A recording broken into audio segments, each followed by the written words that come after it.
cards. I think Honorable Member for Malava, you've already spoken. Honorable Atandi, you've spoken. Pull out your cards. Thank you, Madam Speaker. Madam Speaker, there's a technical hitch I've had. That's why the systems are not removing their names. So, Madam Speaker, I rise to add my voice, not praise, on this speech by His Excellency, the President's address to Parliament. I hesitate to paint a rosy picture, especially because the public know otherwise. Madam Speaker, you know, numbers don't lie.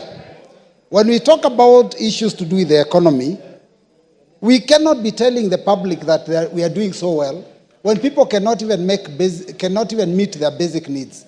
Madam Speaker, we are aware that under the current regime, taxes have been increased, so there is less spending power. Yet, even despite that, there is very little new development that is going on in the country. Madam Speaker, we have heard here that Kenya's exchange rate has dropped.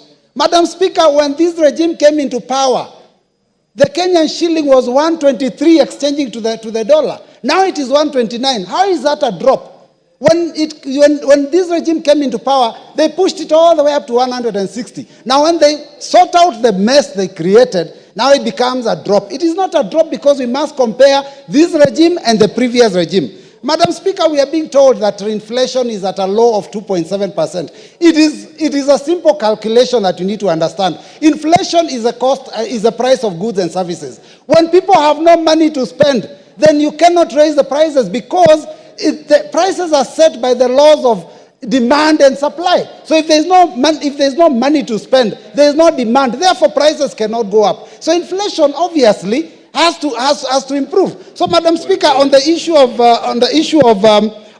the economy, I don't think we are doing very well. Madam Speaker, on education, the funding model has failed Kenyans. A lot of our children do not know whether they will do exams at the end of the year, and a lot of them haven't even gotten the money. You saw lecturers going on strike. We are happy that that was sorted out. But, Madam Speaker, the CS for education was in the House, and we talked about GSS classes, transition to next year, 2025. Madam Speaker, the CS told us here that they are putting up 16,000 classes. The next day, I think on Saturday, he was talking about 18,000 classes. I'm beginning to ask myself, who do I believe? The CS that was in the House on Wednesday or the CS that was speaking in a public baraza on Saturday? Because those are two totally different figures. But, Madam Speaker, the reality is this, that the number of schools is much, much more than the number of classes that are being put up. And, of course, they are not even talking about the issue of the laboratories, because junior secondary is a secondary school that requires laboratories and workshops for those science and technical subjects.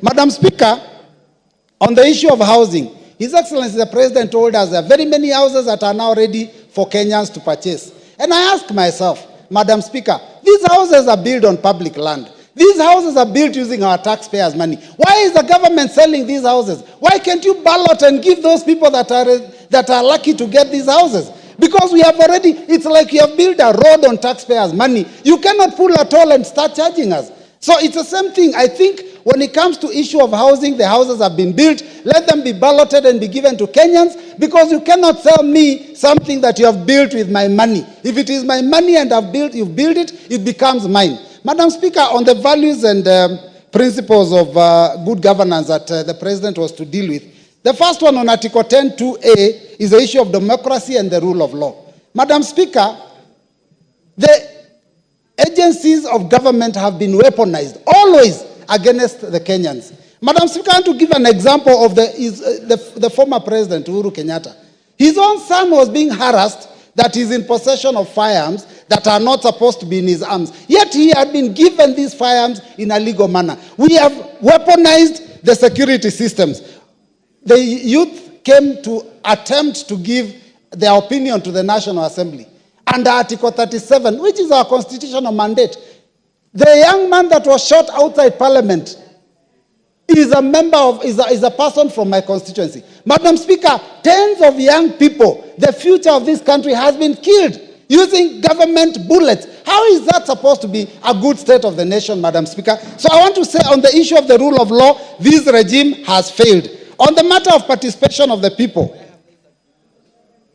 you know, we ignored the voices of the people in 2023 finance bill. We ignored the voices of the people in the 2024 finance bill. Now we're ignoring the voice of the church. And Madam Speaker, as a result of that, there's always going to be consequences. Madam Speaker, it's important to note that also Article 10(2)(b) of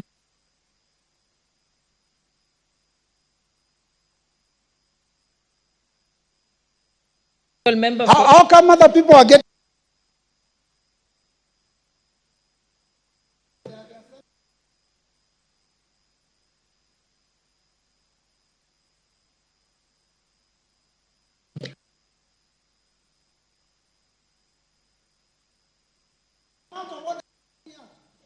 I'm not begging. Other people are being given, every single speaker before me was given an opportunity to finish their sentence, except me. If you don't want me in the house, tell me. I have other things I can do. You see, what you should have done, Honorable Mbui, is, may I get a minute? It's okay, I don't have to speak. You make a request, you don't shout. Honorable Mbui, the proper way, every member has been saying, may I have an extra minute to finish my sentence? Because you didn't ask for time, you just... I asked, Madam Speaker, go back to answer. The Honorable Pukose.